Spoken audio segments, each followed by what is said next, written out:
Welcome, ladies and gentlemen. I am the Mouseketeer known as Stevie, and beside me is my co-host, the all-knowing crown jewel of Disney fandom, Cameron. We are just two dads raised on the mouse, here to give you tips, tricks, news, and overall entertainment for all things Disney. So turn us up in your pumpkin carriage, or maybe you're watching us on a magic mirror. But either way, we invite you to be our guest for an episode of Dadventures Around the Kingdom. What's up, everybody? We're here again.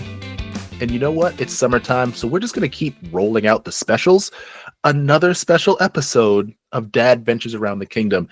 This time, the dads are actually going to take you outside of the kingdom to a special Universal type place. So, Cam, you were on a trip. Would you like to tell the people where outside the kingdom we are taking them today? We are going to Universal Orlando Resort's brand new theme park, Universal Epic Universe, which opened up on May 22nd, 2025. I got to experience it a little over 2 months to the day that it was officially grand open to the public. I had so much fun at Epic Universe. And I feel like Mickey Mouse and Donald Duck are on some watchtower right now with a sniper to my face right now. Shut your mouth, Cameron. You're talking about the other side. No, I'm not one of these people that's like Disney versus Universal. I am to a bit where I'm like, Disney is better than Universal in my opinion.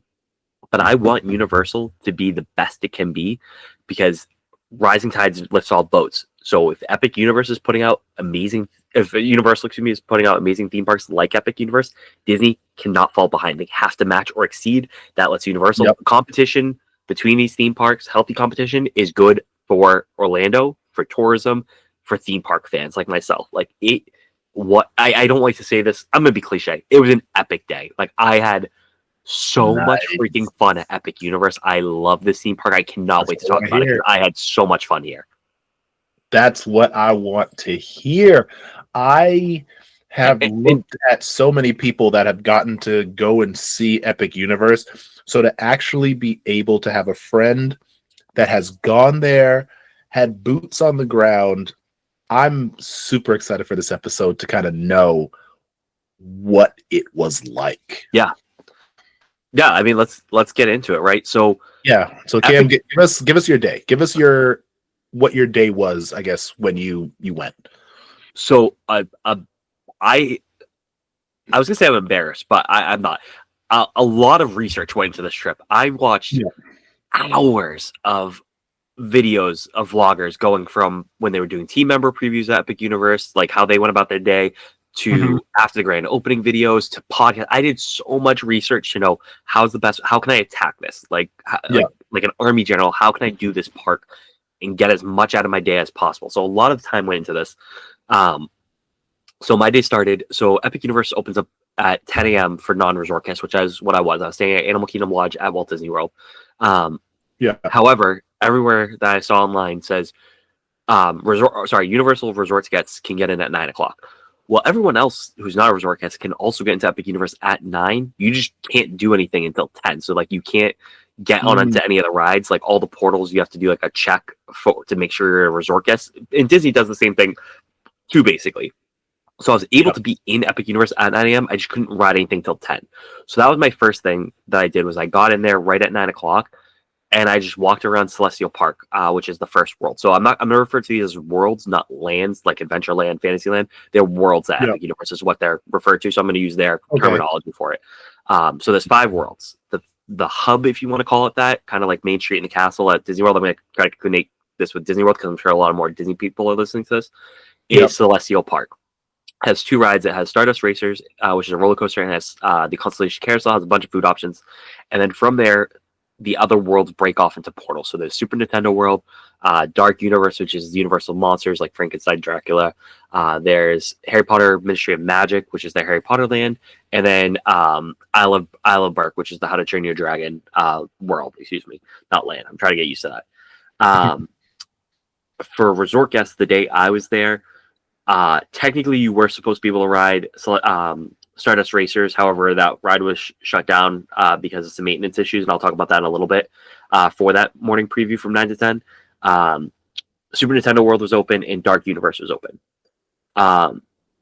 Ministry of Magic, the ride was also open. It was not supposed to be, from everything I've been reading, but even like I was not a resort guest. I was like, "Can I get in this line?" And they were like, "Yes, anyone can get in this line." It is because that line gets so long.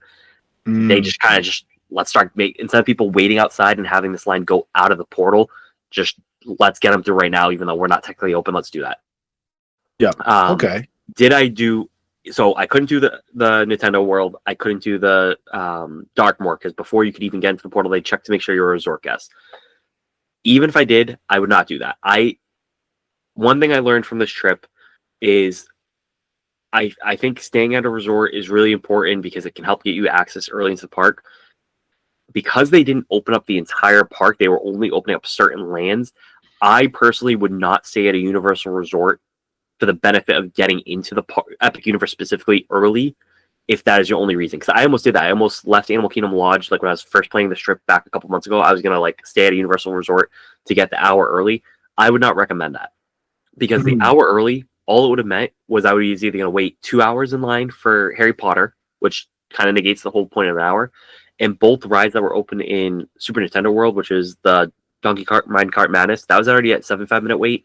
And Mario Kart Bowser's Challenge was at a 65-minute wait, I think, that morning, like right at 9:15. So that first hour would have just been for one ride. Whereas like Disney World, like if you get into the park early, that hour or half hour that you're in earlier than everybody else, you can crush 3-4 rides. Like I'm thinking, like if you hit Fantasyland right, all those lines that become like an hour long later in the day, 45 minutes to an hour long, you can hit Peter Pan, Pooh, Ariel, all before the regular park guest could. Yeah. In this game, only get through maybe one ride before 10 o'clock hit. And even at that point, like if you were waiting for Minecart Madness right at 9, you might have still been in line technically, because it was posted 7-minute wait time. I know they can inflate that and whatnot. But at 10 o'clock, mathematically, you could have been still in line when the rest of the park was open. My number one tip is forget about that early hour stuff. The best tip I got, and I have now proven boots on the ground experience, wait outside How to Train Your Dragon, Isle of Berk's World.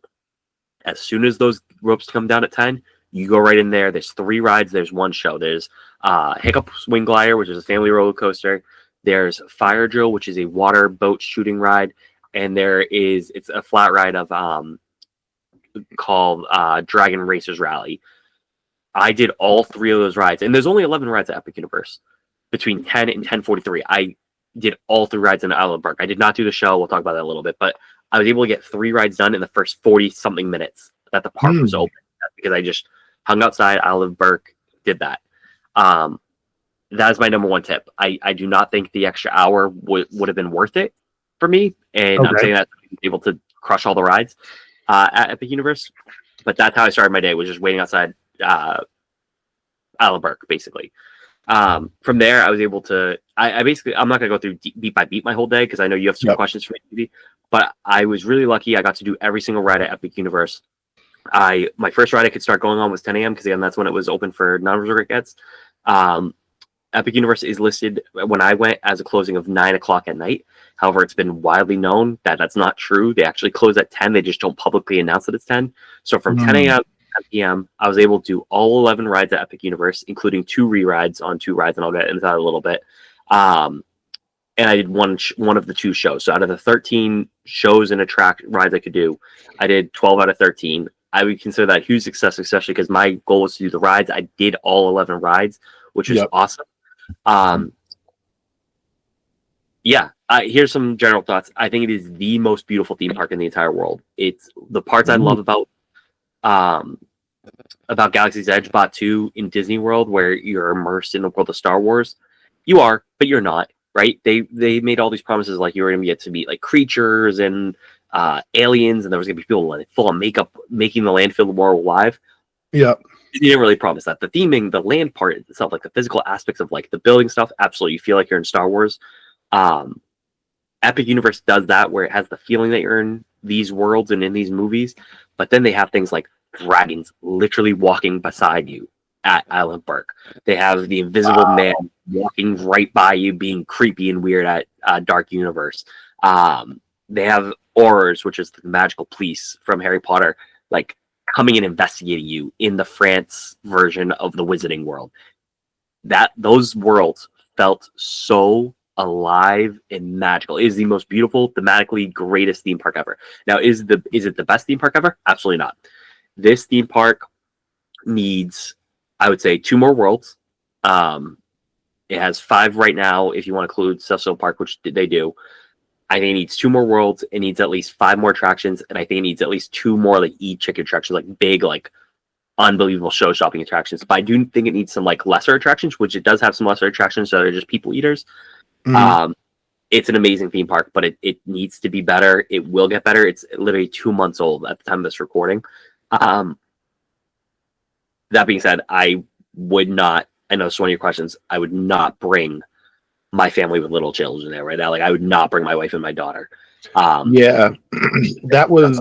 I mean, yeah, that was one of my main questions because I was looking at everything going on there, and I know like there's other parts of Universal where I know like if we were to take Kylie and Jazz, like Dr. Seuss area, they might like where Popeye and Olive Oil are, like they would like, but I wasn't really sure for Epic Universe because it seemed almost like Epic Universe was like, yeah, this is catering to the more preteen and up type of demographic. Yeah. And so I wasn't sure like what it would look like. Is it worth bringing, a toddler? Is there enough Absolutely there that there, that they would be able to do or go on, or is it really just all, this is for kids, 10 and up? Like that's what it seems.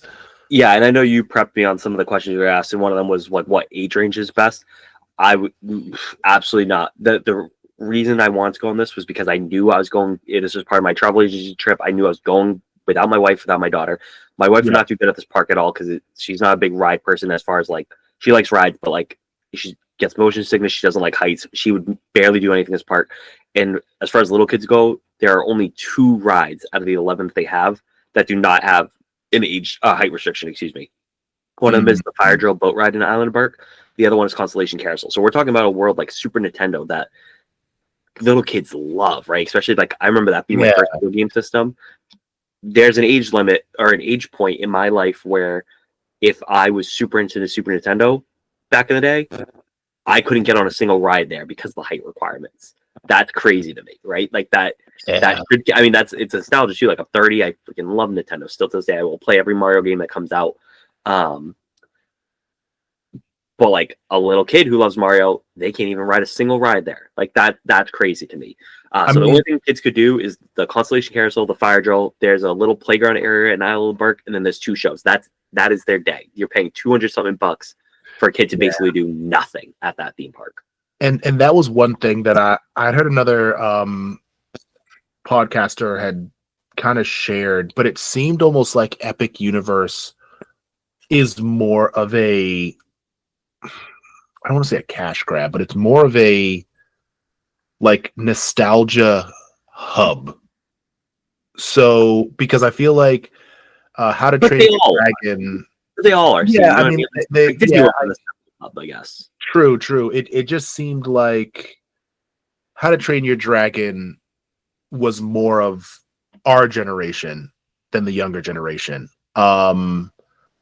Obviously Super Mario is for everybody, but then like the Dark World, that is like Invisible Man, Frankenstein, stuff like that. That's like, that goes back to like our parents' generation. Like that is like, I mean, Frankenstein was 1920 something was in the first movie, 2030 something I think was in the original Frankenstein movie. Yeah, so those are like the timeless scary classics, werewolf, Creature from Black Lagoon. Exactly, like those kind of things. So it seemed like it was one of those nostalgia type things. So maybe that's what it is. Like you said, they need to add, another world or two. Maybe what they need to have something for that younger group, especially, I mean, if I'm Universal and I'm trying to pull a couple of families away from Disney for a day or two, you got to hit those lower age ranges to really round out this this place that, yes, everybody wants to go to. Obviously, everyone's gonna love. You have a Harry Potter style world. You have Mario. You Yeah. have How to Train Your Dragon. Like, they're going to love this. Mm. But if you're really putting families in a tough spot, if it's well, we're at Disney World and we're thinking of going to Universal, but it seems really difficult for me to find anything for my 5-year-old to do, whereas at Disney World, my 5-year-old can have the time of their lives. Yeah. Like, they definitely need to put a world in for younger, because the reason why I asked is because I was like, all right, so next year when I go, like, should I set up a day? But it's like, it might just not be worth it yet. I think everyone should experience the theme park. Not everyone can is the issue. Yes. So that's how I've been telling when my travel agents asked me, like, the next day, I was like, everyone should experience this part, but unfortunately not everyone can because of this height restrictions. And there are height restrictions on everything, right? Like not every at Disney, but like you are not making a day out of Epic Universe if you've got a kid that's under these height requirements. And even if they are over the height requirements, it is an expensive day. I mean, Disney's expensive too. Like, I don't even think they're comparable, I think. Mm-hmm.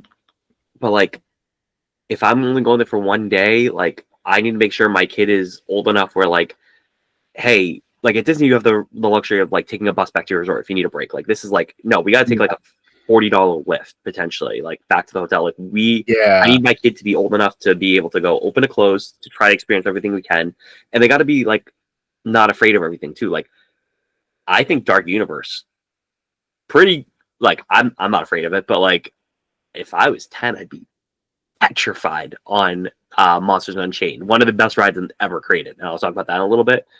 Would have been petrified beyond belief.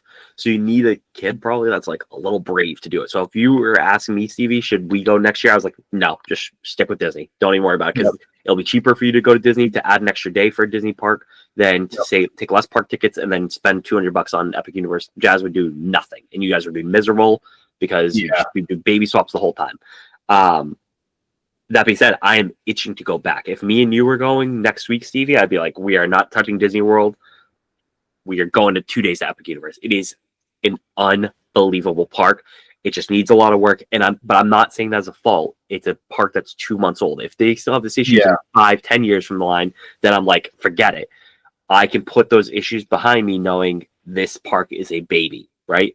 Yeah. It is going to expand. They already are working on expansions that they haven't even announced yet, but it looks like one might be Wicked, and it looks like they're going to add even more to Super Nintendo World, where it's really hinting that it's going to be Legend of Zelda themed, which is going to be sick. Yeah, I heard that.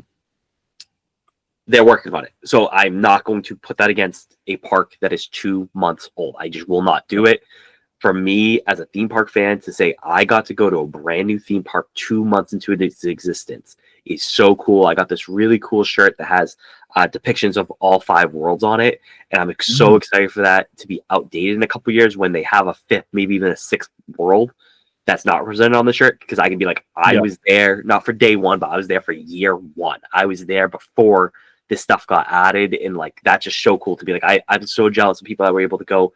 Like my wife, her first trip to Disney World was for the 25th anniversary, so she saw the Cinderella Castle as the cake. I don't know if you've seen those pictures. They turned Cinderella's castle into a giant birthday cake. I'm so jealous of that. I never got to experience that, so I'll get to be like, back in my day, blah blah. Like, I'm so excited to have the opportunity as a big theme park junkie. I remember when Universal only had 5 worlds. Yeah, so it's an incredible park. I highly recommend some people go to it. It's how I'm going to say that. Okay. All right. I want to go through a couple. I know you have your questions. I want to go through a couple tips for me. Number one, the greatest souvenir that you can buy there is this little baby. Okay. I don't know if you can see it. This is an Epic Universe mug. It says Universal Epic Universe on it. If you're watching this, if you're listening to it, sorry. It says Grand Opening 2025. This is a Coke Freestyle refillable cup. Okay. This thing cost me $22 after taxes, and it was free refills on soda throughout the park for the whole day. Disney does something similar at their resorts, but those cups are only good at Disney Resort. So when you're in Magic Kingdom, Epcot, Animal Kingdom, those cups are worthless. They do not work. These have an RFID chip at the bottom that you place on the thing.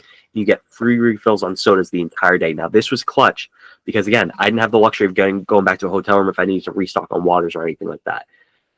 So I packed light that day, brought one water bottle, knowing that Universal sold these cups, these refillable soda cups, paid my $22, and I got free sodas, drinks, whatever, throughout the entire day. These cups are really versatile, especially like you can, on a lot of the rides, you have to lock your backpack and your belongings in because you're not allowed to take them on the rides. I was nervous because at some points I'd have like half a soda cup still left in here with ice and all that stuff. I'm like, this is going to freaking ruin my bag. No, these things lock on so tight. You can throw this bag in there. It can get jumbled around in the locker and nothing spills. This was a great investment for $22 and you come home with a souvenir. Sorry, as my headphones are falling out. What's really cool too is you don't have to get this one. Like I got the cheapest option. This was $22 after tax, but they have some more fun ones. Like you could get one that looks like a Mario mushroom, and those are going to cost more, right? Those are going to be $33, and they're cool display pieces. I didn't need that. I did want the mushroom, but I didn't have room to pack it. Where this, I did have room in my backpack to pack. There was a Frankenstein statuette one that was a sipper. They had a Stanley style, like a hard, like looks like a Stanley, like that had basically the same Epic Universe design, grand opening 2025 on it. That was $50, but again, you're getting a Stanley quality mug with free refills through it the whole day that you're there. So this was my number one tip: is the second you get in a park, get this, stay hydrated because it is a very hot park. That's something a lot of people complain about. There's no shade. Again, I'm not going to knock the theme. I'm going to knock it a little bit because, like, yeah, they could build in more shading. Once the trees get more developed, like these trees are baby trees. Once they get more developed in the future, it's going to have more shading. But I still think this isn't even knocking Epic Universe. I think every theme park stinks at shading because they don't want to ruin the immersion. Like I think the biggest offense to it is Toy Story Land at Hollywood Studios. Is they're like, well, we don't want to put shade because you're the size of the toy in your backyard. Shut up. I get the theming. Give me some leaves. We're in Central freaking Florida. It's either too hot or it's pouring rain. Like, give us something. I did do Epic Universe without an express pass, which is their version of Lightning Lane. Would that have helped be guaranteed to get all on the rides? Yes. I didn't do it, though, and I was still able to get onto all the rides. Now, I will say there's a caveat on that, right? We talked about Florida 2 seconds ago. It rains a lot. If it rains in this park, you are screwed because most of the rides are outside. Those babies get shut down when it's these heavy downpours.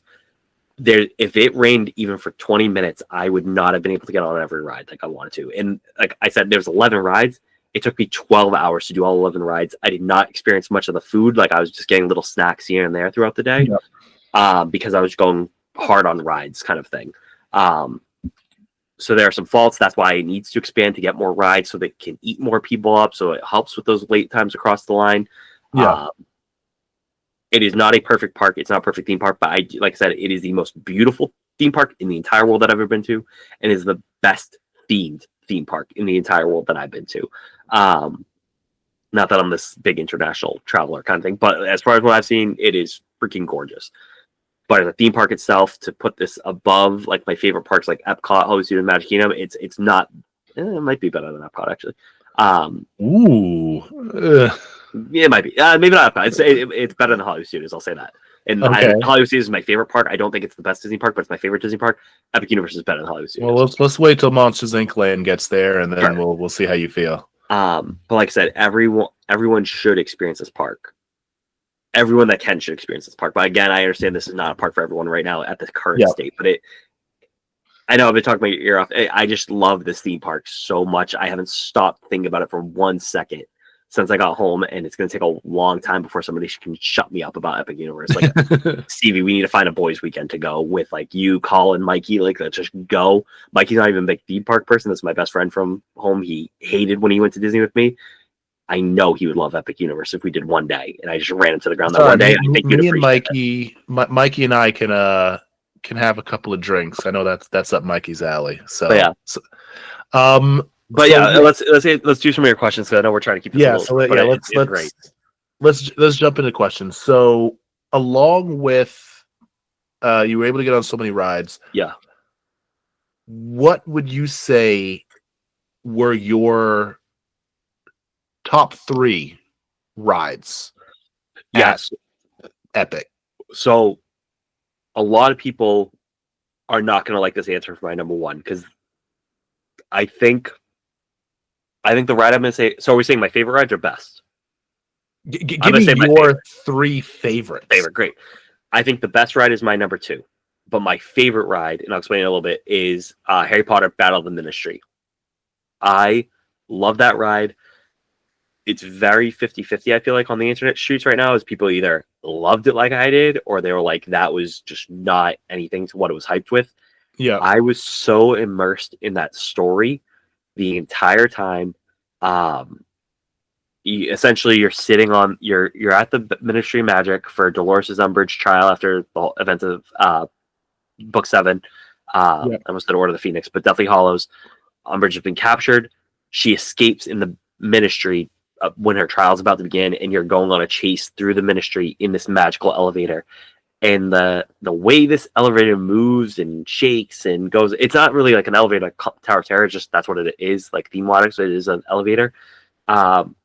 You're sitting down in it. It is magical. I was really able to suspend my disbelief, and I thought it was incredible. The animatronics, for the most part, were incredible. There's this one Death Eater that I'm like, I know is an animatronic because I've been told 50 million times an animatronic.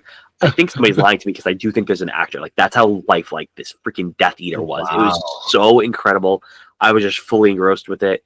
And the reason it's my favorite over the number 2 ride is because my affinity and love for Harry Potter. The author, all her BS that's been going around, take that aside. I will always love this Harry Potter world. I was bullied a little bit when I was a kid. Not much, but a little bit, because I love to read. When I was reading Harry Potter. I just felt a connection to those characters. The friends I did have, we all connected through Harry Potter. This book, no matter what, I just love Harry Potter. Like, I will always love that property. I will love those characters to the day I die. And what I felt like as a kid reading these books, watching these movies. So to feel like I was in that book, in that movie, even though this is a thing that never happened in the books, this is like a post thing, is incredible. And it's all set up by walking through that queue where you go through an effect that looks like you're going through the Flu Network, which is the fire traveling system. And it transports you from Wizarding France for some reason in the early 1900s. For some reason, it time travels. We're going to forget that. That's not how it works in the movies. But you walk into the Ministry of Magic courtyard, and I swear to God, it's like you're on the set of the movie.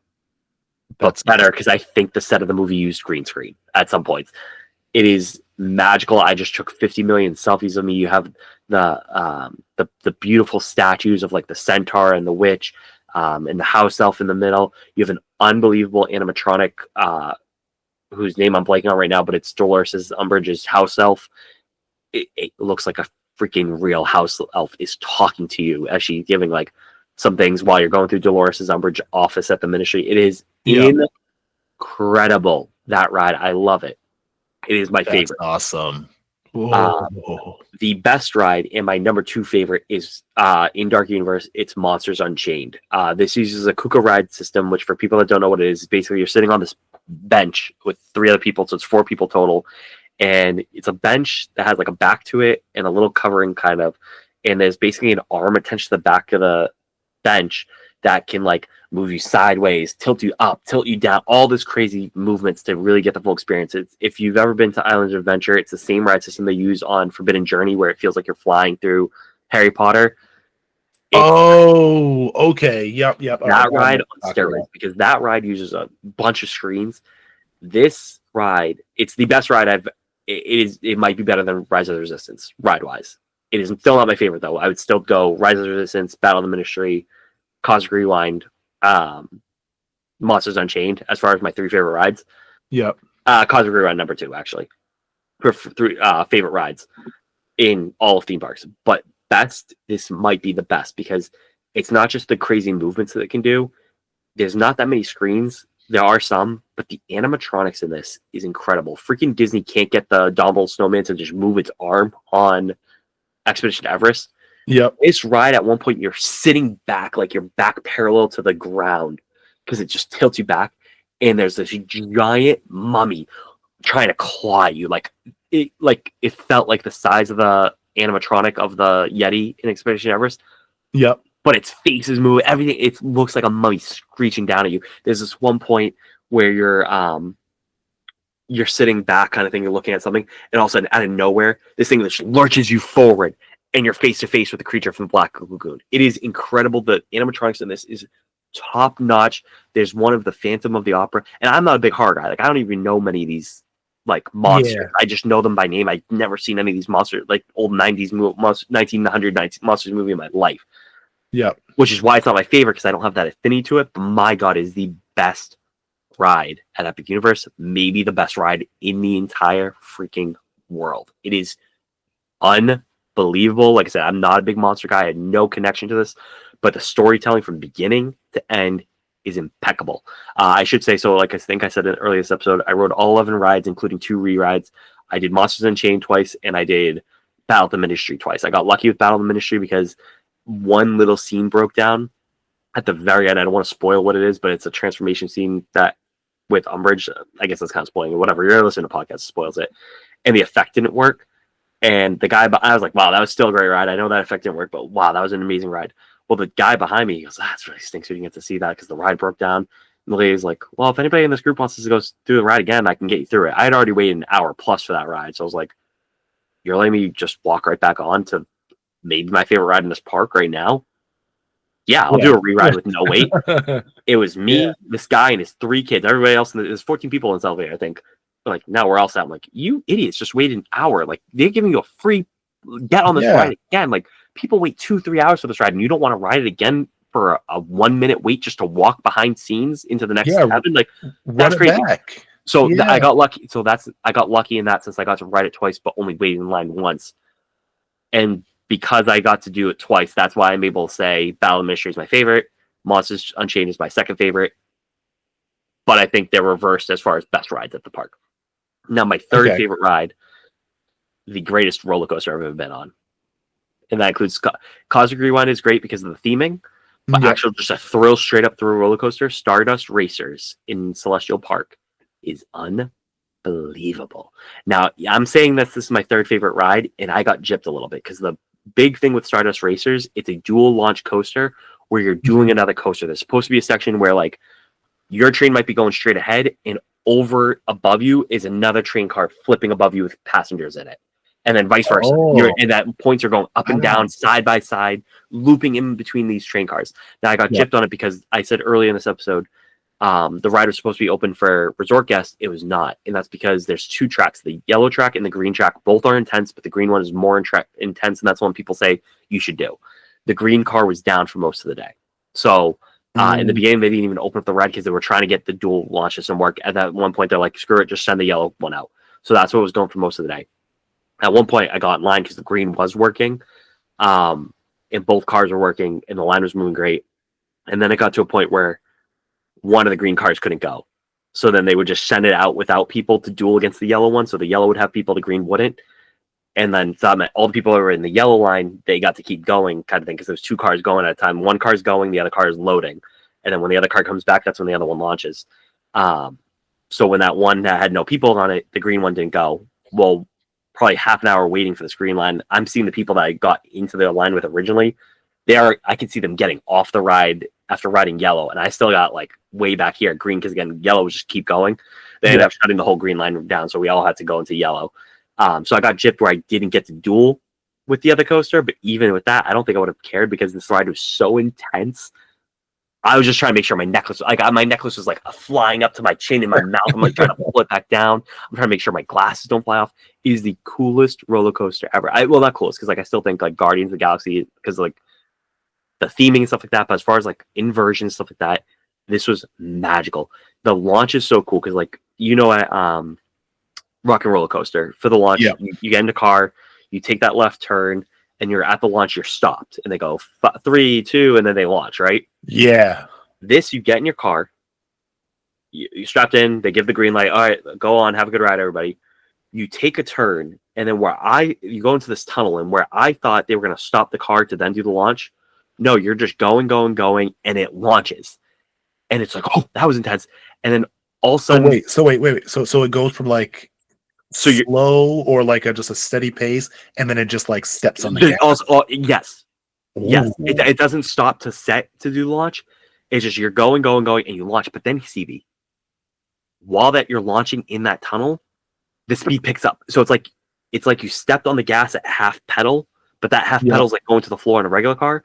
And then if you could break through the floorboard and go through again even faster, you're going slow, slow, slow, launch, whoa, whoa, whoa. And then it feels like it launches again because it even goes faster without even taking a breath. So you're like, wow, this is intense. And before you can even think the word intense for the launch, it got faster. Like a second gear kicks in and you just launch out of this tunnel straight up, snap, back parallel to the ground, and you just dive down. And you're just like, oh my God. And you do not have an over the head restraint. It's a lap thing. It's crazy, dude. It's so cool. The whole time I was like, I'm gonna swear for a second. I was like, oh shit, holy shit, this is awesome. But yeah, I'm sitting next to a stranger. We are freaking out. It's so cool, dude. I really wish I got the dual launch, but even with it, it's the best roller coaster I've ever been on. Like I said, Guardians will still be my favorite because this does not have the theming that does. Like that is a dark ride roller coaster. Cosmic Rewind is chef's kiss, a perfect theme park ride. But if you're just looking for a thrill roller coaster, this is the Mac Daddy of them all. This beats Everest. This beats Rock Roller Coaster. It's long. It's not like a short little thing like Tron. It is incredible. I cannot stress how good this roller coaster is. And you said you got on the yellow side, and the yellow side is supposed to be the lighter side, right? And it was still like I can't even imagine what green was. I wanted to go on green because I was like, if I'm gonna do, my whole goal was I wanted to do this twice. I wanted to do it a day ride just to get it done on my list, and then if I had the chance to do it again at night, and this park is gorgeous at night. It is the fact that it's only open till 10 is criminal in my opinion because everything lights up, and from everything I heard, these night rides on Stardust Racers when you have both coasters going is just something magical. So my goal when I got into the line was like, okay, well, I don't know if green's gonna break down again, so let me get on green. And then if I have the chance at the end of the night to do yellow, so I can say I did both tracks, but then have a day ride and a night ride, I'm going to do it because I'm so nervous green is going to break down. Well, it broke down. I didn't even get to do green. So I only ended up getting to do one ride in total. I did not get the night ride. I can't even imagine what the night ride would be like. Maybe it would bump it up in my list. So I'll say my third favorite ride was the yellow track on Stardust Racers during the day. I want to be that specific because I think green is a different ride, basically, even though it is a dual launch roller coaster. But I think even just being there night versus day is a completely different ride. So I'm going to put that caveat that it's my third favorite ride if I'm on the yellow track at daytime. Nice. Oh my God, that just sounds amazing. Like, oh, I just like no one. I didn't all the hours of podcasts and videos I watched. I don't think I really heard it. I heard the launch was intense. I didn't realize it was like I was just waiting for them to stop to be like, okay, where's the launch? No, you just go and it's just nonstop action. Like I said, it's not a short ride at all. It like felt like it was worth every second I waited for that ride. And that was like it was posted 60 minutes. I ended up waiting close to an hour and a half because of the issues with the green train. That is a ride I would wait 2 hours for. It is that good. Wow, that's awesome. That is it's incredible. I kind of want to try this, but at the same time, like this already kind of the heights. It freaks me out a little bit. So I'll say this, Stevie. You're going so fast. I don't think you know how high you are. I registered how freaking terrifying that ride was after. During it, I was like I said, I was saying, oh shit, the entire time I was freaking out. But it wasn't until after I was like, could I have died on that? Like that was real. Like you're looking up at the coaster after, you're like, oh, it was really high. That was really high to go that fast, straight up. Like that's crazy. But you're just going so fast and just like you just hear everybody screaming, but not scared screaming, just like, oh my God, this is awesome. At the same time, like people are clapping after the ride, like as if it's like an airplane landing, which is like now you gotta clap for that now because there's been bad accidents on airplanes lately. It like literally I got up and like it like I joined in the clap because I was just like, that was awesome. And I feel like I'm talking about this like the way I'm talking about this is maybe this was my favorite ride, honestly. But I'm gonna put it at 3 right now but it is roller coaster wise. I was really scared of roller coasters as a kid. I would always do the Disney one, but like if I went to Six Flags, I didn't really do it. I've been really trying to change that. So like I want to go to Six Flags now as like an adult, and I want to ride some of those bigger roller coasters like Superman and Flashpoint and all this stuff. Because now I'm kind of into roller coasters. This is the Mac Daddy of them all that I've been on. It was incredible, dude. Oh man. Well, Let me ask you some of the other questions. So another question that I wanted to ask, what would you say was your favorite world, or yeah, world out of all of the ones that were there? Um, Because I feel like, some of them, there might be more of like a nostalgia thing. So I wasn't sure, like, what would you say, what would you say, what do you believe is the best based on, like detail, etc., that they yeah. have there? And which one would you say was your favorite? So they're all great, honestly. Like I, from what everybody's saying, people love the Isle of Burke the best. I did not spend as much time there as I would have liked to because I did all 3 rides in the first 40 something minutes. And Yep. then I got Isle of Burke. I did not touch it the rest of the day. I had full intentions to go back there, like look at some of the animatronic dragons, try to meet Hiccup and Toothless, Mhm. and I just never made it back there. The other lands I Mhm. spent more time in because I was waiting in line more in those areas. Sure. So I feel like I'm a little biased where I'm not going to say Isle of Burke because I literally, the rope dropped. Literally, they had a nylon rope, dropped at 10. I got in there. I was out of there by 10:43. So I did not get to get the full Isle of Burke experience that I wanted to. Yeah. But I think the best land is going to be Harry Potter, Ministry of Magic. Wizarding World, Harry Potter, Ministry of Magic, excuse me, is the full name of the world. Because it is, I've never been to France, but in every picture I've seen, that is what France is. Like, I joke around that I go to all 11 countries in one day when I go to Epcot. That France pavilion in Epcot could not hold a candle to this. This is straight up like, from what I've heard, because I didn't eat much of the food, but the food, the ambiance, everything about it was screamed Paris, but Ah, wizarding okay. Paris. It is stunning and gorgeous.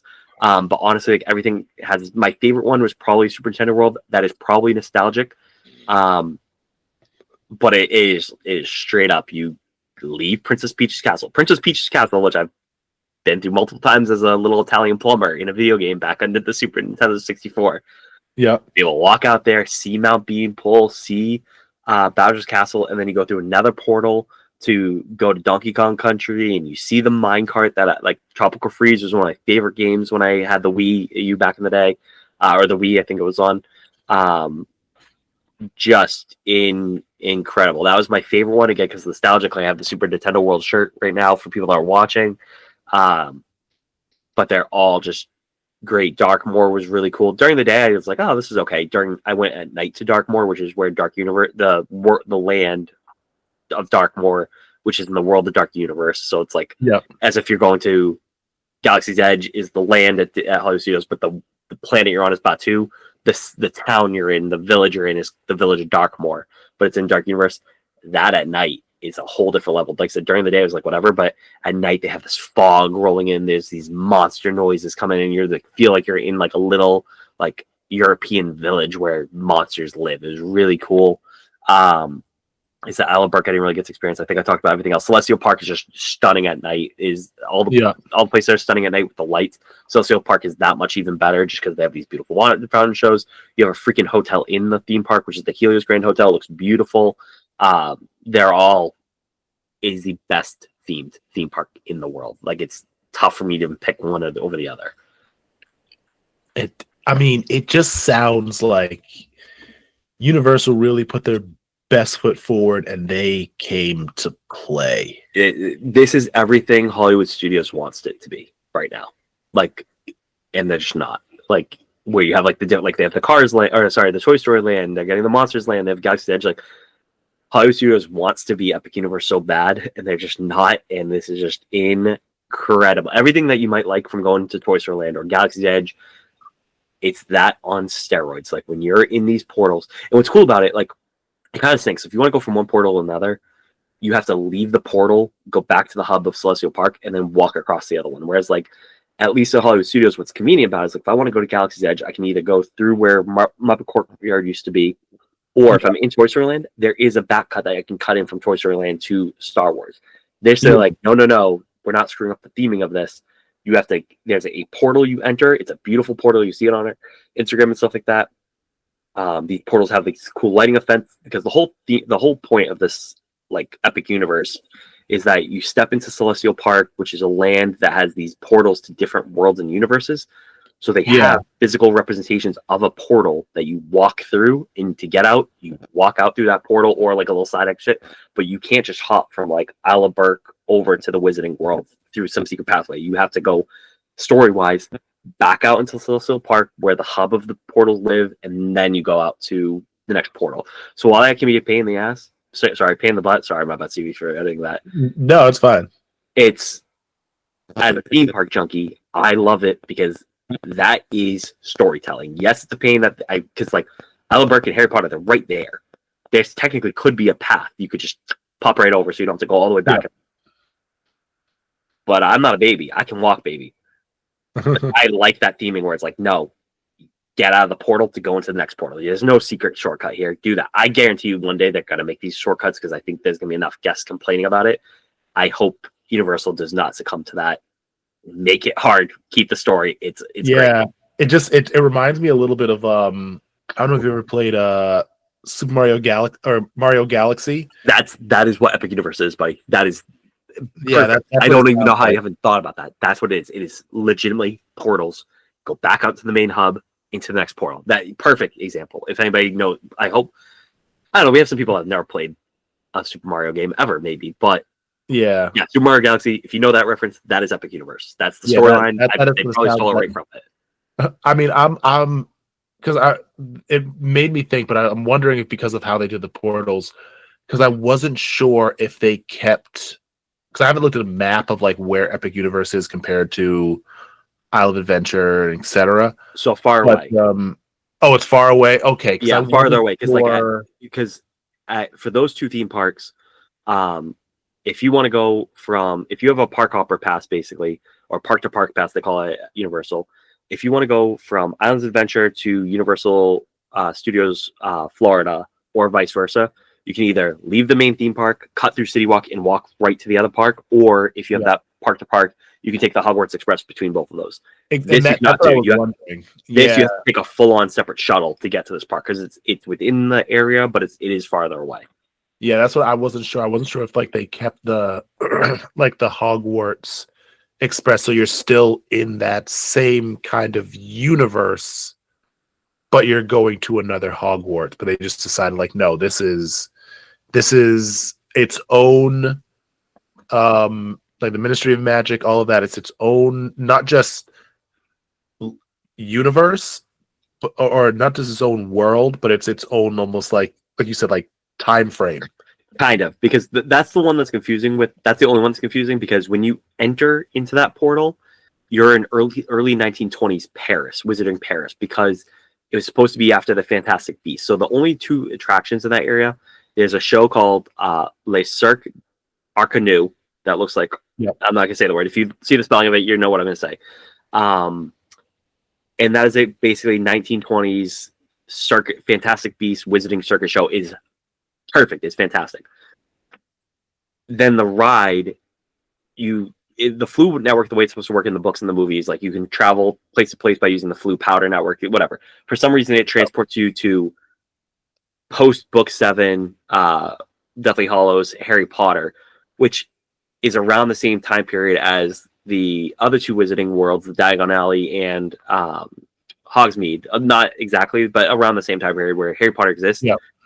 This is weird because in Epic Universe, the world for the most part takes place before Harry Potter's even born, but then for some reason you time travel and that's the ride. And a big reason for that is the Fantastic Beasts movies. If people don't know this, they flopped. They did 3 of them. There were supposed to be 5 or 7 of them, and they just were like, yeah, nope, this isn't working out. They had to do a lot of recastings because of some different actors situations, like Johnny Depp. He was going through his whole thing with Amber Heard, so they dropped him from the movies. It went through a lot of things, a lot of Ezra Miller, same thing, loser. And they were like, you know what, we tried, we're done. And essentially that whole area, like I bet you that whatever ride they're supposed to come with was probably gonna be some sort of Ministry of Magic, because there's a big area that in that ride that deals with magical creatures that I don't want to spoil, but it does deal with magical creatures. And you're like, okay, well, that was what was supposed to be part of the original ride, like this giant animatronic of this one creature. I was like, that was built thinking this was going to be a Fantastic Beast ride. And then once that movie failed, they're like, well, we're already working on this Paris thing. Harry Potter never went to Paris, so like, let's do this, and then for the ride, we'll just time travel to the Harry Potter time period everyone kind of knows, kind of thing. Yeah. So it wouldn't make sense for you to take the Hogwarts Express because one, you're going to Paris versus Hogsmeade and Diagon Alley, which also kind of doesn't make sense, but whatever, I can get over that one. But that's why, and then it, like I said, geographically wise, where Epic Universe is compared to Islands of Adventure and Universal Studios Florida theme park is, you just can't do it. All right. Well, I mean, I think that really covers a majority of it, but I think for the listeners, what's most important is, so Cam, you can help book trips for families to get to Epic Universe now, correct? Absolutely. And all the Universal parks too. Like I said, I would not plan a one night stay at a hotel just to get the early access into Epic Universe. Yep. But honestly, I think Epic Universe, like, it is, if you want, you could easily, if you have kids old enough for Epic Universe specifically, but just Universal in general, I think this is a park where if you're doing a week in Orlando, Florida, I think you can get away with like 4 nights at Disney World and like 2 or 3 nights at Universal. And you could easily do Universal Studios Florida and Islands of Adventure one day, just do the park to park ticket for that one, and then spend a whole day in Epic Universe. Like, I don't, like, yes, you could go from Disney World Hotel to one or more of these parks multiple times, like I did. I took the a lift to Epic Universe from a Disney hotel. If you have family that likes rides, likes these properties, I think it is totally worth it to book 2 or 3 nights to experience everything that Universal has. They have upped their game significantly since I was a kid. I haven't been there many times. Like, the last time I went to a Universal park was 6-7 years ago before I went to Epic Universe. But Island Adventure is one of the best theme parks of all that I've ever been to as well, and I had a great time there, and I look forward to do that. If my daughter was older, right now I'd say, yep, we're going to do a 2-night stay at Universal, and that is absolutely something that I can plan for folks. So whether you want to go to do a split stay between Disney and Universal, a just Universal theme park trip, whatever it is, I can book those. So like I said, my specialty is Disney. That's what I podcast is Disney. But I absolutely can book these Universal Orlando resort trips, and I would love to. My dad's already talking about when Kylie's old enough, we are absolutely spending 2 or 3 nights at a Universal resort, and we are experiencing these theme parks together as a family because they have upped their game significantly. And I feel like I kind of know Epic Universe. I'm sure I know there are people that are way more experts than me. There's people that I've seen YouTubers that have gone like 13 times, and those people live in California, and the park's only been open for 2 months. I only went there for 1 day, but I feel like what I learned in that 1 day at this current state of the theme park, I feel like a mini expert kind of thing. Because again, this park's only been 2 months old. Like, there are not a lot of people in the world that could say they went to this theme park, and I was one of them. And I'd love to help you book your trip, not just to Universal Orlando in general, but Epic Universe and the Greater Orlando Universal. That is awesome. Again, Cam, thank you so much for just bringing back all of this knowledge from Universal, being able to share it with the listeners and anybody that's looking to book their trip to visit Universal, to visit Disney World, to visit any of these amazing theme parks. So thank you again. And with that, guys, I think we're done. We're going to sign off for another great week. And as always, keep it magical. But seeing as we are outside of the kingdom, I'm going to say, keep it epic this week. I was going to say, Steve, if you don't say keep it epic, it's right there for you, buddy. Yeah, no, keep it, like I said, it's a little detour from our Disney stuff. Thanks for everybody for listening. I'm going to go through all my pictures and videos as soon as we end this podcast because I actually relive that glory. I'm going to go put something in this mug to feel like I'm at the universe again. But no, thanks for listening, everybody. We'll see you next week. We're back with Disney World next week. Promise you. Or Disney in general for the next week's podcast. But have a magical day. Thanks, everybody. Peace out, guys. Thanks for listening to this week's episode of Dadventures Around the Kingdom. You can listen to the pod on Spotify, Apple Podcasts, and YouTube. You can also find us on our Instagram at Dadventures Around the Kingdom. If you have any ideas for future episode topics you'd like to hear, be sure to DM us on Instagram or email us at datkpod@gmail.com. Again, that's datkpod@gmail.com. If you want to follow our host Stevie on Instagram, you can do that at Stevie Janko. And if you want to follow me on Instagram, you can also do that by following at Magical Vacays by Cam.